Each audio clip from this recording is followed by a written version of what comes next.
The night air was thick with fog, swirling ominously around the old Hollowridge mansion, a decaying edifice that had stood abandoned for nearly a century. Its towering, broken windows stared like hollow eyes, and the icy wind whispered secrets through its shattered shutters. Rumors whispered among the townsfolk of strange lights flickering within, of whispers carried on the breeze, and of shadows dancing unseen in the moonlight. No one dared to venture near, except for 12-year-old Ellie. Ellie had always been drawn to the unknown. Her curiosity was insatiable, especially about the supernatural.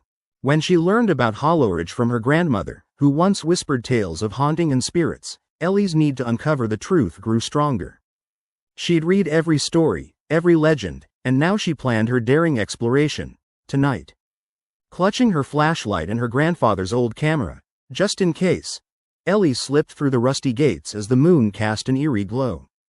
The grass crunched beneath her footsteps, and the air grew colder, as if the house itself exhaled a breath of anticipation. The front door was unlocked, surprisingly. It opened with a reluctant groan, revealing a dark, silent foyer. The faint smell of dampness and something metallic lingered. Every step Ellie took echoed as she wandered inside, her flashlight beam flickering over peeling wallpaper, broken furniture, and a grand staircase that led into darkness. As she ascended, the house seemed to breathe. The temperature dropped sharply, and a faint, cold pressure pressed against her chest. Shadows flickered at the edge of her vision, but each time she turned, they had vanished. Shadows that danced. No, that moved in the corners. Reaching the second floor, Ellie heard a soft whispering, like 1,000 voices murmuring in unison. She froze. The voices grew clearer, more urgent. "Help us," they seemed to say. She hesitated, then crept toward a door at the end of the corridor. Pushing it open, she found herself in a small room, the walls lined with strange symbols and faded photographs. In the center of the room hung an ornate mirror, its glass tarnished and cracked.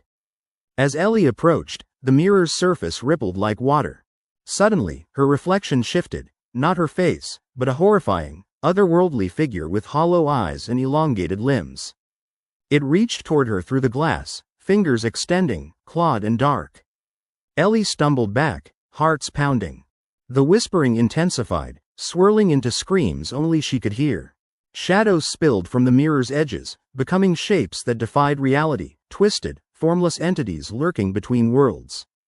A cold hand brushed Ellie's shoulder. She spun around, nothing there. But the feeling persisted. From behind her, a black mass coalesced into a silhouette. A figure cloaked in swirling shadow, barred face obscured but radiating malice. It was an entity from beyond, a being drawn to the living world by the house's dark history. Terrified but driven by her insatiable curiosity, Ellie clutched her camera and snapped a quick photo. The flash stung her eyes, illuminating the entity. Its form flickered, distorting into a swarm of shadows, then seemed to recoil as if burned. The creature let out a guttural, unearthly cry that echoed like 1,000 nails on glass. The room shuddered, walls pulsating as if the house itself was alive. Ellie's legs trembled, but she knew she had to leave, before the doorway was swallowed or the house claimed her. She ran down the corridor, the hallway twisting unnaturally, as if the house was bending to trap her inside. Shadows slithered along the walls, reaching out with clawed tendrils. An apparition appeared at the staircase, a gaunt figure with hollow sockets, its face a gruesome mask of suffering. "You cannot escape what is ours," it hissed, voice rasping like dry bones. Summoning her courage, Ellie sprinted to the staircase, the shadows lunging toward her. She clung to the banister and leapt down the stairs, landing hard on the rotting floor below. Heart pounding, she pushed open the front door with all her might. The cold night air hit her like a wave, and she bolted through the gates, not stopping until she reached the safety of her home. The next morning, Ellie examined her camera. On the screen, the photo she took of the mirror shimmered with a disturbing presence, a swirling mass of shadows and eyes peering from beyond. She knew she had seen something beyond the veil, something that shouldn't exist. But the house's whispers did not fade entirely. Sometimes, late at night, Ellie hears distant whispers calling her name, and she fears that the supernatural entities she uncovered are not done with her. That the dark presence she disturbed in Hollowridge has marked her as one of their own. And somewhere, in the depths of her dreams, she still sees those hollow, unseeing eyes watching her from the mirror's cracked surface, waiting patiently for her to return.